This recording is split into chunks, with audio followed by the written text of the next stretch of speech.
Uttarakhand government uniform civil code అవసరమా వద్దా అనే అంశం మీద ఒక కమిటీ ఏర్పాటు చేసింది. దీంతో ఉమ్మడి పౌరస్మృతి అంటే యూనిఫామ్ సివిల్ కోడ్ అనే కాన్సెప్ట్ మళ్ళా వార్తల్లోకి వచ్చింది. మన రాజ్యాంగంలో ఆర్టికల్ 44 యూనిఫామ్ సివిల్ కోడ్ గురించి చెప్తుంది. అయితే అది కేవలం డైరెక్టివ్ ప్రిన్సిపల్. మనందరికి తెలుసు directive principles are not enforceable. అంటే ప్రభుత్వం చేయడానికి ప్రయత్నించాలి కానీ ఖచ్చితంగా లీగల్ రైట్ అయితే లేదు డైరెక్టివ్ ప్రిన్సిపల్ ఎన్ఫోర్స్మెంట్. కాబట్టి ఇండియాలో ఇప్పుడు కేవలం మనకి గోవాలో మాత్రమే యూనిఫామ్ సివిల్ కోడ్ ఉంది, అది కూడా పోర్చుగీస్ వాళ్ళ స్టైల్లో. సో మిగతా దేశం మొత్తం యూనిఫామ్ సివిల్ కోడ్ ఎక్కడా లేదు మన దేశంలో. 2018లో లా కమిషన్ కూడా ఎమర్జెన్సీగా యూనిఫామ్ సివిల్ కోడ్ ఇండియాలో తీసుకొచ్చే అవసరం కూడా లేదు, ఫేజ్ బై ఫేజ్ స్లోగా తీసుకురావచ్చు అని చెప్పిందనమాట. అసలు యూనిఫామ్ సివిల్ కోడ్ అంటే ఏంటి? ముందుగా మనం ఒకటి గమనించాలి.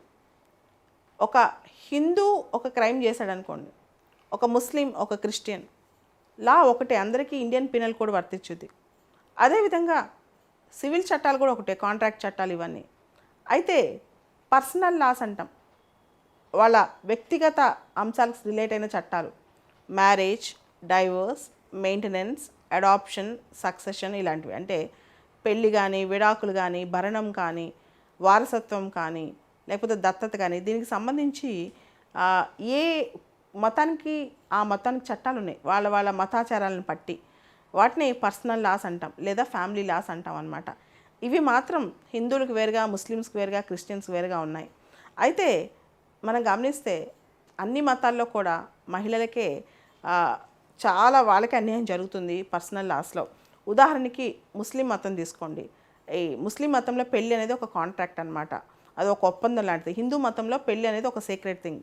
సో ఈ ముస్లిం మతంలో ఈ పెళ్ళి అనే కాంట్రాక్ట్లో ఏమవుతుందంటే తలాక్ సిస్టమ్. సాయరా బాను కేసులో ఇన్స్టెంట్ ట్రిపుల్ తలాక్ బ్యాన్ చేశారు, అన్కాన్స్టిట్యూషన్ అని చెప్పారు. కానీ ఇంకా కూడా మిగతా రకాల ట్రిపుల్ తలాక్లు ఇంకా ఉన్నాయి. అదేవిధంగా నికా హలాలా అని చెప్పి రకరకాల అంశాలు అనమాట. ఈవెన్ ముస్లిం ఉమెన్కి మెయింటెనెన్స్ కూడా ఈరోజు కూడా కష్టసాధ్యం అవుతుందన్నమాట. అదేవిధంగా హిందూలాలో ఇంతకుముందు వరకు ఆస్తి హక్కు మహిళలకు సమానంగా ఉండేది కాదు. చాలా ఎన్టీ రామారావు గారు తెలుగుదేశం వచ్చిన తర్వాత మనకి తెలుగు రాష్ట్రాల్లో ఆస్తి హక్కు తీసుకొచ్చారు, అప్పుడు మహిళలకు సమానంగా. తర్వాత చాలా రాష్ట్రాలు తీసుకొచ్చాయి, ఇప్పుడు భారతదేశం మొత్తం వచ్చాయి.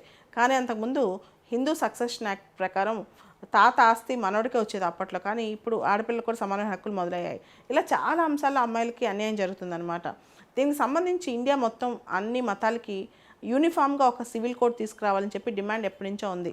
అయితే ప్రతి మతంలో ఛాందసవాదులు మాత్రం యూనిఫామ్ సివిల్ కోడ్ అనేది తప్పు, ఎందుకంటే ఇండియా సెక్యులర్ కంట్రీ, ఏ మతానికి ఆ మతానికి ఒక ప్రత్యేకమైన స్థానం ఉంది, స్పేస్ ఉంది, మా మతాచారాలు మావే అని చెప్తున్నారు.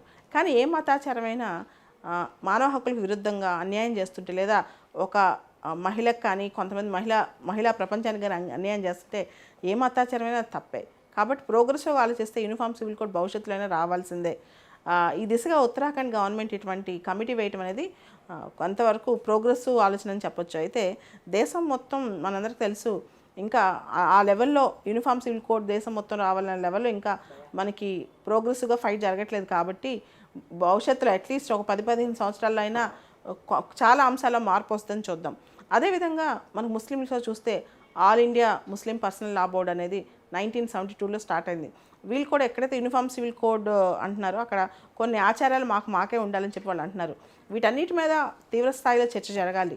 ఏ మతాచారం అయితే మానవ హక్కులకు విరుద్ధంగా ఉందో, ఏ మతాచారం అయితే మహిళా హక్కులకు విరుద్ధంగా ఉందో, నిజంగా ఆ మతాచారాల గురించి మాత్రం చర్చ జరిగి దానికి సంబంధించిన సారాంశం తీసుకురావాలి.